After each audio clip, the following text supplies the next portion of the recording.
Are you sure about that? Because, I mean, you could use mine. Probably the same as yours. Yeah, I think this is fine. This looks Okay. good. I'm just going to have to do it in portrait, but yeah. So, fine. A little bit of background history. You know that book 1 used to end at the end of the D major pieces, which is to say andantino, and then etude and so on was the beginning of book 2. I just tell you that because I always feel that book 1 is a little bit long for the children. I mean, for us it's fine, 17 pieces.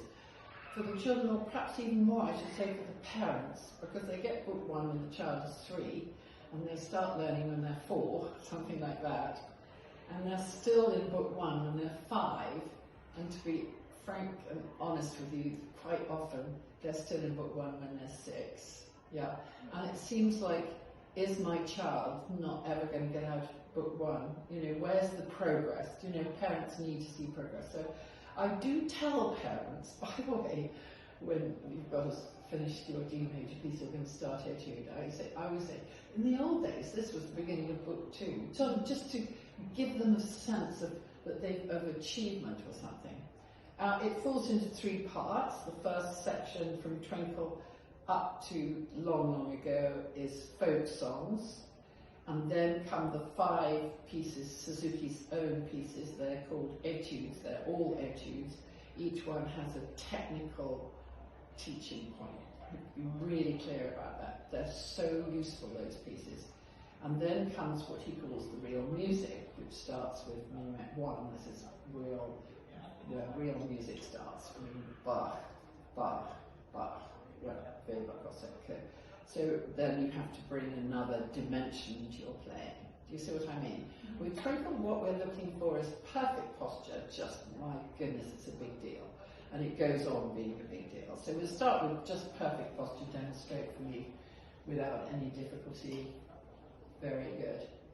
Just tiny thing about putting your violin up. Let's go back to rest position. Rebecca, it's very tempting. In fact, all children will do this. They'll go for the neck, right?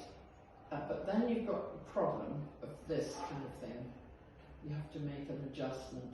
So I do really feel that this is a useful training, and it's a useful training for you as teachers, because you quickly have to push into violin rest position, quickly have to push into violin playing position, and you don't have to think about it.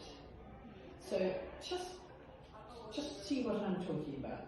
I teach it with the hand. Oh, that's right, over there. So it's one movement, just goes up like that. Do you see what I'm saying? There's no adjustment at all. I just, there it is, it's in there. And of course I'm obliged to turn my head, yeah, but I don't have to retract. Let's just go back to this. You see? Go back to this. Now, do you see this? What the problem is? And this is what I saw you do. Just a little bit like that. That's it. Just make sure it's high enough. Okay, very good. Approach, as you know, is always from the E string. So perfect bow holds, there's no problem about that. Remember, powerful bow hold. Yeah, we used to talk about hand down. So elastic power. Elastic power is this strength here. Yeah, so just a little bit more than that we want for a good sound. Yeah, it's not allegro, it's just Twinkle, but it's got a little purchase to it. Try mine and you'll see. Now that's not quite enough. Yeah. There's a lot of elasticity but not enough power. Now this is much too much power, it's painful for you. Yeah. Now this is what he calls elastic power. Do you see? Yeah. It's just a nice balance. Same for you. Just hold it near you, sweetheart, that's it. So I would say that could do with a little bit more power, just a tiny bit more. Just feel into it, that's it. Allegro, you'd have much more. You know, you have to really snap there for allegro to get that attack, but we're just talking about Twinkle at the moment. So keep the tip upright, keep it at 12 o'clock, really, at 12 o'clock, right, that's it. That's it, and just feel. So parents have to be familiar with this. This is a kind of primary tonalization, is control of your bow. Very good. Approach from the E string, that's very straightforward. An approach from the E string is not the hand, but it's the elbow. It's the elbow approach to the E string. Yeah?